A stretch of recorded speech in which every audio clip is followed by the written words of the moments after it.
साथियों नमस्कार। कुछ अस्वस्थता के कारण आज कुछ दिनों के बाद अड्डा पे इस तरह आपसे जुड़ने का मौका मिल रहा है और हम देख रहे थे कि कौन से मुद्दे इस समय ऐसे हैं जो लोगों की चर्चा का, लोगों में बातचीत का, उनके बीच बहस का मुद्दा बने हुए हैं। और मुझे लगा कि एक मुद्दा जो अड्डा पर अभी अभी आपने विनोद जी के विश्लेषण में सुना है कि मल्लिकार्जुन खड़गे कांग्रेस अध्यक्ष का जो बयान है जिस पर उन्होंने कुंभ को लेकर टिप्पणी की है। क्या उन्होंने कहा आप सब अवगत हैं कि क्या कुंभ में जाकर के डुबकी लगाने से गरीबी दूर हो जाएगी वगैरह वगैरह। जनता ने इसका माकूल जवाब भी उनको दिया है। सोशल मीडिया वगैरह पर लोग सवाल कर रहे हैं और आते जाते सड़क मोहल्लों में भी कह रहे हैं कि ये आस्था के विषय होते हैं, सबके जीवन में उनकी धार्मिक आस्थाएं होती हैं। कुंभ में जाने से गरीबी दूर होगी कि नहीं, ये प्रश्न तो आपने पूछ लिया। कभी पूछिए कि जो ईसाई लोग हैं, जो सिख लोग गुरुद्वारे जाते हैं, जो ईसाई चर्च जाते हैं, जो मुसलमान एक एक पाई पाई अपनी मेहनत का जोड़ जोड़ के हज के लिए पैसे बचाते हैं कि वो कम से कम जीवन में एक बार हज कराएं। साधारण मुसलमान जो हैं, मेहनत करने वाले, जिनके पास बहुत पैसा नहीं है। और इसी तरह हर धर्मावलंबी अपने अपने आस्था के प्रति जुड़ा हुआ महसूस करता है। साथियों, जम्मू कश्मीर में अपनी सेवाएं देने के दौरान जितनी बार मेरा लद्दाख जाना होता था तो वहां के हर बौद्ध युवा से एक ही बात सुनने को मिलती थी कि काश हमें एक बार तिब्बत में पोटला पैलेस जाने का अवसर मिल जाता तो हमारा जीवन धन्य हो जाता। हर कोई अपने तीर्थ स्थलों, अपने धर्म से जो जुड़ी हुई पीठ, जो स्थान है, उनके प्रति जुड़ाव महसूस करता है और इसीलिए अनेकों कष्ट उठाकर भी लोग उसको अपने जीवन में पूरा करते हैं। कांग्रेस को ऐसे लोगों से बड़ी तकलीफ होती है और इसके राजनीतिक क्या मायने हैं, इस पर एक अच्छा विश्लेषण आप अड्डा पर सुन चुके हैं। आज मैं इससे थोड़ा आगे की बात आपसे चर्चा करना चाहती हूं और ये चर्चा करना इसलिए जरूरी है क्योंकि महाकुंभ के बहाने आस्था, समाज में आस्था, लोगों के मन में आस्था, राजनीति पर उसका क्या रिफ्लेक्शन है और राजनीतिक परिचर्चा में ये मुद्दे कैसे और किस रूप में लिए जाते हैं, ये सारे विषय इस समय बेहद प्रासंगिक है और जगह जगह लोगों में इसकी चर्चा हो रही है। इससे फर्क नहीं पड़ता कि वो लोग महाकुंभ में जा पा रहे हैं या नहीं, हर कोई के लिए जाना संभव नहीं है, लेकिन ये विषय लोगों को उनके मन में घूम रहा है, उमड़ रहा है और इस पर बातचीत हो रही है। इसीलिए आज इस खड़गे के बयान के बहाने आज हम इस बात को और आगे ले जाना चाहते हैं और मैं आप सबसे ये अपनी समझ और अपने अनुभव के आधार पर मैं ये विश्लेषण आप सबके बीच रखना चाहती हूं, जिससे आपके विचार भी हमें मालूम हो सके कि आखिर क्या कारण है कि बार बार रह रहकर कांग्रेस पार्टी के नेता, नेहरू गांधी परिवार के लोग और अब उनके नए अध्यक्ष मल्लिकार्जुन खड़गे, जिनको काफी अच्छे मजबूत दावेदारों को का दावा काट के उनको पिक एंड चूज करके उठा के अध्यक्ष बना दिया गया, तो हम ये समझना चाहते हैं कि क्यों कांग्रेस बार बार ऐसे बयान देती है, क्या उसका मकसद है, क्या हासिल करना चाहते हैं। क्योंकि आखिर एक बार कोई चीज अनायास या भूल से हो सकती है, लेकिन वही बात जब बार बार होती है तो वो भूल भी नहीं होती और ना वो अनायास होती है, उसमें कहीं ना कहीं कोई विचार होता है, कोई मकसद होता है। इस समय हम ये बात करेंगे कि क्यों चुनाव का समय हो, चुनाव का समय ना हो, कोई सार्वजनिक कार्यक्रम हो, संसद का पटल हो, हर जगह कांग्रेस पार्टी के नेताओं की तरफ से ऐसे बयान जरूर आते हैं जो हिंदू आस्था, हिंदू विश्वास और हिंदुओं के भावनाओं पर ठेस पहुंचाते हैं, उनको चोट करते हैं। आज समझते हैं कि क्या ऐसी राजनीतिक मजबूरी है कि कांग्रेस को बार बार ऐसी बातें उनके नेताओं के मुंह से निकल जाती हैं। कई बार तो वो सफाई देते हैं, कई बार वो कुछ नहीं कहते, चुपचाप निकल जाते हैं। साथियों, मैंने इस पर थोड़ा गौर किया और पिछले कुछ वर्षों की राजनीति को देखने समझने के बाद मुझे लगता है कि इसके पीछे एक फ्रस्ट्रेशन है, कांग्रेस की एक बेचैनी है, और वो बेचैनी है कांग्रेस के पांव के नीचे जो इस देश का बहुसंख्यक समाज है, जो हिंदू सनातनी विचार वाले लोग हैं, उस वोट का लगातार खिसकते जाना। आप कह सकते हैं कि अगर ये बात सच होती तो 2024 में 14 और 19 के मुकाबले कांग्रेस को सीटें ज्यादा आई, बहुत ज्यादा आई। तो ये बात कैसे साबित होती है? साथियों, ये बात साबित हो जाएगी अगर आप कहां कहां कांग्रेस जीती है, किसको हराकर जीती है और किसके वोट के सहारे जीती है, इसका आकलन करेंगे तो यह स्पष्ट हो जाएगा कि ये क्या कारण है।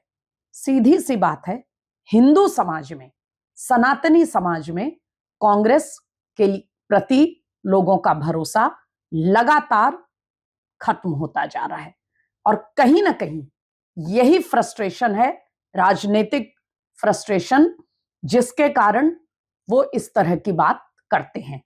लेकिन ये पूरा मामला इतना सरलीकरण भी उचित नहीं रहेगा, इसमें और भी कई फैक्टर्स हैं जिसके चलते ये बात आगे बढ़ रही है।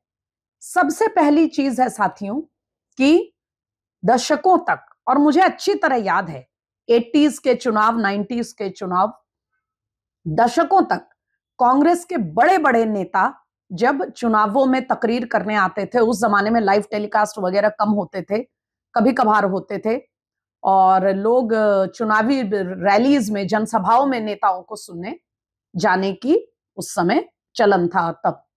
और मैंने सुना हुआ है, मैंने इंदिरा गांधी जी की रैली भी सुनी है और कांग्रेस के कई बड़े नेताओं को सुना है, और इसी तरह से बीजेपी और वामपंथ इनके नेताओं को भी भाषण करते सुना है।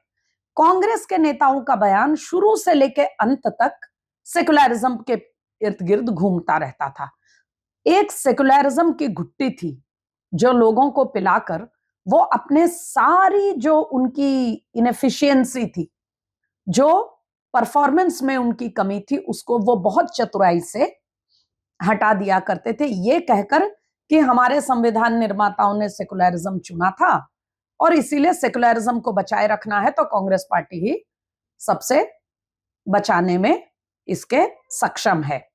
सेकुलरिज्म से उनका मतलब सीधा था कि हिंदू चुप रहे, दब कर रहे, खुल करके अपनी हिंदू भावना, अपनी जड़ों, अपने रूट्स के प्रति उसमें कोई आत्मसम्मान, कोई गौरव का उसमें भाव ना हो, वो हमेशा ऐसा महसूस करे कि उसने कोई गलती की है, एक अपोलोजेटिक एहसास उसके अंदर हो, और सीमा से बाहर जाकर जो अल्पसंख्यक समाज है उसकी हर चीज को प्रेज करे, तारीफ करे, और वो जो भी करना चाहे उसको सेकुलरिज्म के नाम पर बर्दाश्त करे। ये हुई पहली बात। तो सबसे पहले तो आज का हिंदू ना अपोलोजेटिक है, मैं अधिकांश समाज की बात कर रही हूं, अभी भी कुछ वैसे लोग हैं जो बहुत बेचैन हैं, ना वो सेकुलरिज्म के नाम पर खुद को दोषी मानने को तैयार है, और ना वो अपनी परंपराओं, अपनी आस्था और अपने अतीत को लेकर उसमें कोई कमतरी का एहसास है या किसी तरह की शर्म है। ये जो जागृत हिंदू है, ये कांग्रेस को अपनी राजनीति के लिए सबसे बड़ा खतरा दिखाई देता है। आज कुंभ मेला जिसको लेकर इतना उत्साह है सभी लोगों में, हिंदुओं में, देश और दुनिया में भी, कांग्रेस पार्टी को इतना परेशान क्यों कर रहा है? साथियों, उसके पीछे कारण यही है, आज जिस गौरव के साथ हिंदू अपनी परंपराओं और अपने इतिहास को लेकर सामने दुनिया में खड़ा है, ये बात कांग्रेस को कहीं ना कहीं डराती है।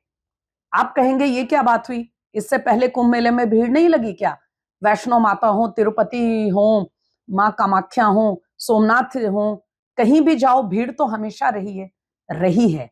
लेकिन अब तक लोग इसको बहुत ही चुपचाप इसको व्यक्त करते थे और हमेशा धर्म की बात को दबी जबान में चुपचाप बोला करते थे। राजनीतिक रूप से इसको एक्सप्रेस कर पाना, इसकी अभिव्यक्ति कहीं ना कहीं एक दोष की तरह हुआ करती थी। आज का जागृत हिंदू कांग्रेस को अपनी राजनीति के लिए खतरा नजर आता है, इसीलिए बार बार वो अपने बयानों से ऐसी चोट करते हैं। पहली बात। दूसरी बात साथियों,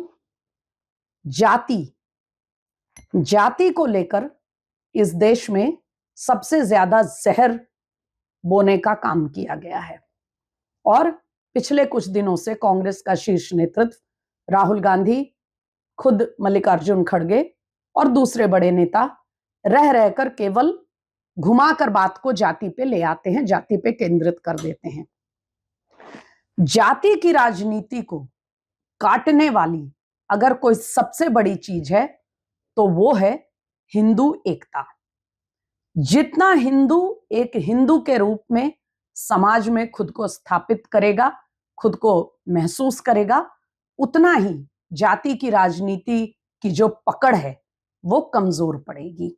और महाकुंभ में जिस हिंदू का दर्शन आप कर रहे हैं वो इस जाति की राजनीति के लिए सबसे बड़ा एक कुठाराघात है। इसीलिए कहीं वो जाति की राजनीति चली ना जाए, इसलिए मुलायम सिंह यादव की वहां प्रतिमा लगाई गई है। अब उसका क्या असर होगा ये तो बाद की बात है, लेकिन जाति की राजनीति दूसरा सबसे बड़ा खतरा है कांग्रेस जैसी पार्टियों के लिए। इसीलिए ये चिढ़ और ये बौखलाहट है। तीसरी चीज जो सबसे महत्वपूर्ण है साथियों, वो है तुष्टीकरण, यानी अपीजमेंट की राजनीति पर लोग सवाल करने लगे हैं। अपीजमेंट की राजनीति उस दिन से शुरू हो गई थी जिस दिन देश आजाद हुआ। वास्तव में तो ये राजनीति उसी दिन से शुरू हो गई थी जब मुस्लिम लीग आगे बढ़ने लगी थी और लोग मुस्लिम लीग को उससे चुप होकर उसको आगे बढ़ने दे रहे थे। लेकिन चलिए कम से कम आजादी के बाद की बात कर लेते हैं। तो अपीजमेंट की राजनीति पर आज के युवाओं में सवाल उभर रहे हैं। उन्हें बार बार ये लगता है कि ये उस तरह का सेकुलरिज्म नहीं है। सेकुलरिज्म यानी जब सभी को हम सम्मान करें लेकिन किसी को हम ये महसूस ना करें कि तुम्हारे लिए हम कुछ भी करने को तैयार हैं, बाकी मैटर नहीं करते क्योंकि तुम्हारा वोट पक्का है, बाकियों का पता नहीं। तो सेकुलरिज्म की राजनीति पर सवाल ना हो। सेकुलरिज्म से मतलब ये अपीजमेंट जो है, ये स्यूडो सेकुलरिज्म, छद्म धर्मनिरपेक्षवाद, इस पर सवाल ना हो। ये एहसास कहीं ना कहीं है कि इस पर सवाल रोकना है तो जानबूझकर हिंदू को पीछे हटने के लिए मजबूर करो। वरना अगर चिंता गरीबी की रहती तो गरीबी हटाओ के नारे पर कांग्रेस ने जितना जनता को बेवकूफ बनाया जितने दशकों तक, उससे साफ पता चलता है कि चिंता गरीबी की नहीं है। चिंता हिंदू सर उठाकर खड़ा हो रहा है, खुद को हिंदू कहने में गर्व महसूस कर रहा है और नकली सेकुलरिज्म, छद्म सेकुलरिज्म को लेकर निराश हो चुका है, तंग हो चुका है। और ये सारे फैक्टर्स कांग्रेस को ये एहसास दिला रहे हैं कि उसकी राजनीतिक जमीन खिसकती जा रही है, खासकर देश के बहुसंख्यक समाज में। और रह रहकर ये जो बयान है ये उसी बौखलाहट का एक्सप्रेशन है, उसकी अभिव्यक्ति है। इसलिए आश्चर्य मत करिएगा अगर ऐसे बयान आने वाले दिनों में और बार बार दोहराए जाएं। तो बहुत जल्द फिर अड्डा पर भेंट होगी। अपने विचार हमसे साझा करिए, अपने साथियों मित्रों के साथ अड्डा पर आते रहिए। नमस्कार।